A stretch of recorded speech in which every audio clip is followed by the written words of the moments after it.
ก่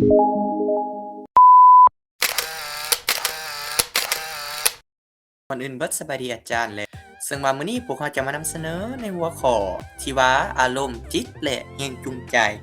ซึ่งว่าสมาชิกของพวกเราประกอบมีนางนารินนางอักษรทาปานีท้าวอัศริยวงศ์ศรีประจันทร์และท้าวเหยอศรียงค์ซึ่งว่าในนั้นประกอบมีที่1หัวข้อเกี่ยวกับอารมณ์2แม่นทฤษฎีเกี่ยวกับอารมณ์3พัฒนาการทางอารมณ์4การควบคุมทางอารมณ์หาแรงจูงใจโดยซึ่งว่าอารมณ์ความหมายของอารมณ์หรือ emotional เป็นศัพท์ที่เข้าใจยากเห็นได้อย่างชัดเจนเพราะว่ามีรายละเอียดซับซ้อนและเป็นนามธรรมบ่สามารถสัมผัสได้แต่มีการตอบสนองที่เป็นรูปธรรมซึ่งสังเกตได้และบ่ได้ซึ่งในทางจิตวิทยาแล้วอารมณ์คือความวุ่นวายความปั่นป่วน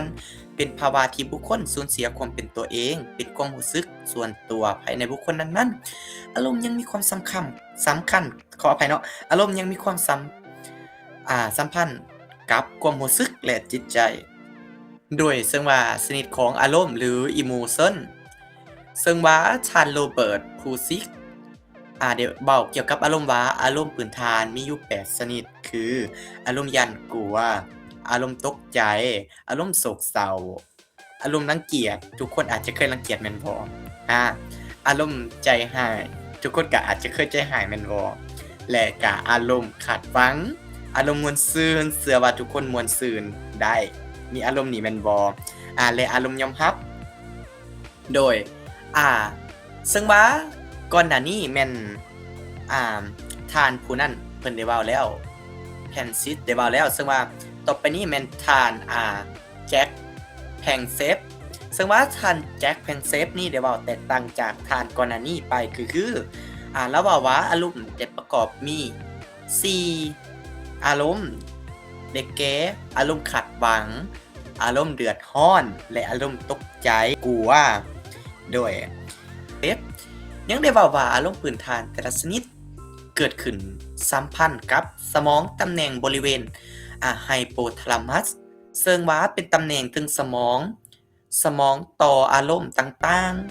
ๆหรือว่าแปลอารมณ์ข้อมูลซึ่งถูกกระตุ้นจากสิ่งแวดล้อมเป็นกระแสประสาทส่งไปยังกระแสประสาทสั่งการเกิดการแสดงพฤติกรรมที่สอดคล้องกับอารมณ์โดยนอกจาก2ฐานที่ได้เว้ามานั้นแล้วก็ยังสังรวมได้ว่าอารมณ์ยังมี2ประเภทได้แก่อารมณ์พึงปรารถนาและอารมณ์บ่พึงปรารถนาซึ่งว่าอารมณ์พึงปรารถนาได้แก่อารมณ์ที่เฮ็ดให้เบิกบานม่วนซื่นอารมณ์สงบอารมณ์เพลิดเพลินอารมณ์รักษาและเป็นอารมณ์ที่ก่อให้เกิดความสุขทุกคนก็เคยมีความสุขแม่นบ่ฉะนั้นแล้วทุกคนมีความสุขก็แปลว่าทุกคนมีอารมณ์พึงปรารถนาที่ว่าเฮ็ดให้อวัยวะต่างๆในร่างกายนั้นเฮ็ดเวียกปกติและอารมณ์ที่บ่พึงปรารถนาได้แก่อารมณ์ก่อให้เกิดความทุกข์ทุกคนอาจจะเคยทุกข์ใจแม่นบ่นั่นแหละคืออารมณ์บ่พึงปรารถนาอารมณ์เบื่อหน่ายซึ่งว่าอารมณ์เหล่านี้เฮ็ดให้อวัยวะต่างๆนั้นเฮ็ดเวียกหลายขึ้นอาจจะเฮ็ดให้ทุกคนเฒ่าไวได้ฉะนั้นแล้วพวกเขาต้องเป็นคนอารมณ์ดีแม่นบ่โดยแล้วบัดนี้หน้าที่ของอารมณ์ที่1แม่นอารมณ์เฮ็ดให้กระตุ้นเกิดพฤติกรรม2เป็นตัวรวบรวม3เป็นตัวสนับสนุนให้พฤติกรรมต่อเนื่องไป4แม่นเกิดการสื่อสารโดยหลังจากนี้เขาจะมาเว้าถึงการเกิดอารมณ์นี่เกิดได้แนวใดซึ่งว่าการเกิดอารมณ์แม้นเกิดจากตัวมากระตุ้นสิ่งกระตุ้นนั้นแม่นหยังแม่นสภาพแวดล้อมที่มากระตุ้นให้เฮาเฮ็ดให้เฮาเกิดอารมณ์หลังจากนั้นแล้วจะส่งเข้าไปยังกระแสประสาทจะนำความนำกระแสประสาทนั้นส่งต่อไปยังสมองซึ่งว่าสมองส่วนนั้นเอิ้นว่าสมองทาลามัสซึ่งว่าเป็นสมองศูนย์กลางข้อมูลข่าวสารและนำส่งข้อมูลข่าวสารนั้นไปที่Limbic System ซึ่งว่า Limbic System เป็นส่วนของสมองอะมีบาลาสมองอะมีบาลาเป็นสมองที่เกี่ยวข้องกับอารมณ์พื้นฐานต่างๆนั่นล่ะที่เราได้เว้ามานั้นโดยซึ่งว่าเช่นหาวหันหรือว่าใจร้ายเป็นต้นโดยและต่อมาก็จะเป็นทฤษฎีเกี่ยวกับอารมณ์ซึ่งนักจิตวิทยาเพิ่นได้แบ่งได้ตั้งหลากหลายทฤษฎีซึ่งจะมี3ทฤษฎีสำคัญก็คือทฤษฎีของเจมส์แลงทฤษฎีอารมณ์ของแคนนอนบาร์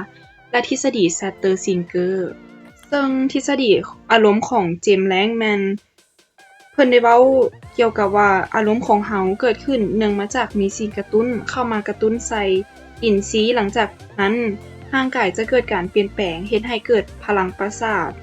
และรายงานการเปลี่ยนแปลงนี้ไปหาสมองส่งผลเฮ็ดให้เกิดอารมณ์และทฤษฎีอารมณ์ของแคนนอนบาร์แมนทฤษฎีนี้มีความเชื่อว่าสมองส่วนหน้าภาคส่วนไฮโปทาลามัสจะควบคุมอารมณ์ของสิ่งที่มีชีวิต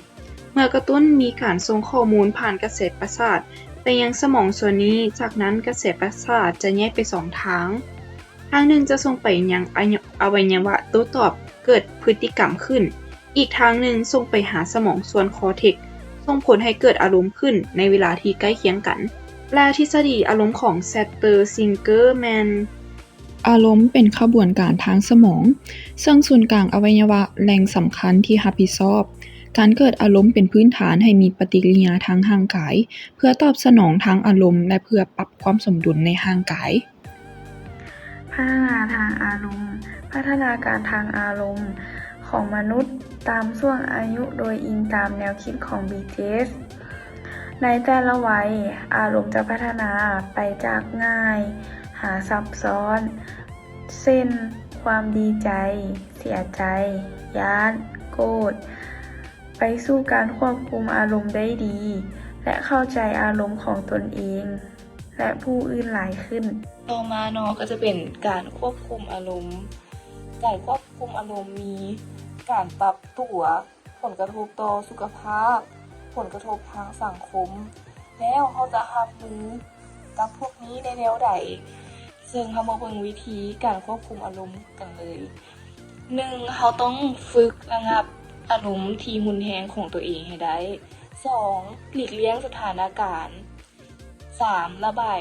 ออกอย่างถูกวิธีและ4สร้างอารมณ์ที่พึงปรารถนา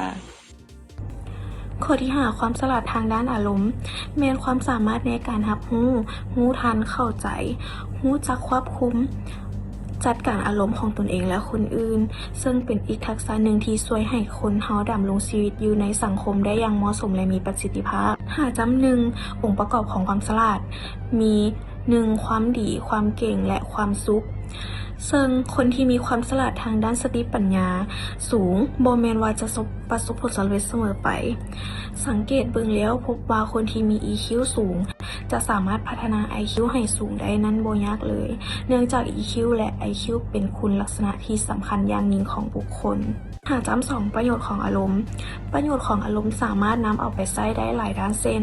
1. สามารถหมุนใช้เพื่อพัฒนาเด็กน้อย 2. สามารถหมุนใช้เพื่อการสื่อสารให้มีประสิทธิภาพ 3. สามารถหมุนใช้เพื่อพัฒนาภาวะผู้นำ 4. สามารถหมุนใช้เพื่อพัฒนาองค์กรเฮ็ดเวียกร่วมกันได้อย่างมีประสิทธิภาพแรงจูงใจความหมายของแรงจูงใจใหม่ถึงกระบวนการที่อินทรีย์ถือกระตุ้นจะสิ้นกระตุ้นให้มีพฤติกรรมมุ่งไปสู่จุดหมายปลายทางถ้ามีแรงจูงใจหลายพฤติกรรมจะมีหลายกระบวนการของแรงจูงใจ 1. ร่างกายเกิดความต้องการ 2. เกิดแรงยุ 3. กระทำพฤติกรรมเพื่อให้ได้ในสิ่งที่ตนต้องการ 4. ความต้องการได้รับการตอบ 5. แรงยุดันจะลบล้องประเภทของแรงจูงใจเราสามารถจำแนกแรงจูงใจเป็นสันประเภทคือแรงจูงใจเพื่อความอยู่รอด 2. แรงจูงใจทางสังคม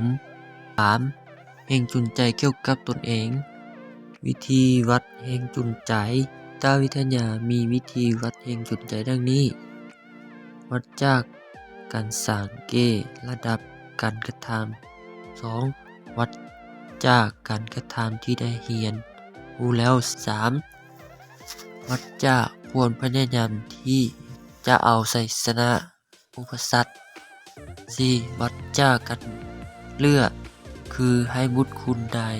หรือสัตว์ได้เลือกที่จะแสดงพฤติกรรมอย่างใดอย่างหนึ่ง การพัวพันระหว่างอารมณ์จิตและแรงจูงใจ โดยทั่วไปแล้วอารมณ์และแรงจูงใจมีการพัวพันอยู่3ลักษณะคือ อารมณ์มีหน้าที่เป็นแรงจูงใจ 2. อารมณ์มีหน้าที่เป็นเป้าหมายของแรงจูงใจ